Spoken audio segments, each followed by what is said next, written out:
Hi friends, വണ്ടിപ്പിടിക്കാരൻ്റെ പുതിയ വീഡിയോയിലേക്ക് എല്ലാവർക്കും സ്വാഗതം. ഇന്നത്തെ നമ്മുടെ വീഡിയോ എന്ന് പറയുന്നത് കാണുന്ന ഒരു ടൊയോട്ടയാണ്. ടൊയോട്ടയുടെ ക്യാമറിയാണ്. ക്യാമറയുടെ രണ്ട് വാഹനങ്ങളാണ് ഇന്ന് ഞാൻ കാണിക്കാൻ പോകുന്നത്. ഒന്ന് ക്യാമറയുടെ നോർമൽ പെട്രോൾ എഞ്ചിനും ഒന്ന് ഹൈബ്രിഡ് വാഹനം.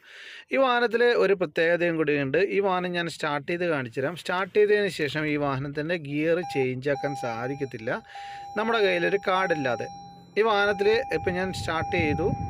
ഇപ്പം കണ്ടല്ലോ, വാഹനം സ്റ്റാർട്ടിങ്ങിലാണ്. ഇനി ഗിയർ ചേഞ്ച് ചെയ്യാൻ സാധിക്കത്തില്ല. ഈ വാഹനത്തിൻ്റെ ഗിയർ ചേഞ്ച് ചെയ്യണമെങ്കിൽ ഇങ്ങനെ ഒരു കാർഡിൻ്റെ ആവശ്യമുണ്ട്. ഇത് കണ്ടല്ലോ, ഇവിടെ ഈ കാർഡ് പ്രസ് ചെയ്തതിന് ശേഷം മാത്രമേ നമുക്ക് ഗിയർ ചേഞ്ച് ചെയ്യാൻ സാധിക്കത്തുള്ളൂ. ഇങ്ങനെയുള്ള ആവശ്യം കൊടുത്തിരിക്കുന്നതെന്ന് പറഞ്ഞു കഴിഞ്ഞാൽ ചില കമ്പനികളിലും അതേമാതിരി തന്നെ റെൻ്റേ കാറുകളിലും അങ്ങനെയുള്ള ആവശ്യങ്ങൾക്കൊക്കെ ഏത് ഡ്രൈവറാണ് ഈ വാഹനം യൂസ് ചെയ്യുന്നത് അറിയാൻ വേണ്ടിയിട്ടാണ് ഇങ്ങനെ ഒരു സംവിധാനം ചെയ്തിരിക്കുന്നത്. ഇതൊരു അഡീഷണൽ ഫിറ്റ്മെൻ്റ് ആണ്. നിങ്ങളുടെ വാഹനത്തിൽ നിങ്ങൾക്ക് ഇതേമാതിരി ചെയ്യാൻ സാധിക്കുന്നതാണ്. കൂടുതൽ ജർമ്മൻ അമേരിക്കൻ വാഹനങ്ങൾ ടെക്നിക്കൽ സപ്പോർട്ടിനായിട്ട് ചാനൽ സബ്സ്ക്രൈബ് ചെയ്യുക, എന്നെ സപ്പോർട്ട് ചെയ്യുക. Thank you for watching.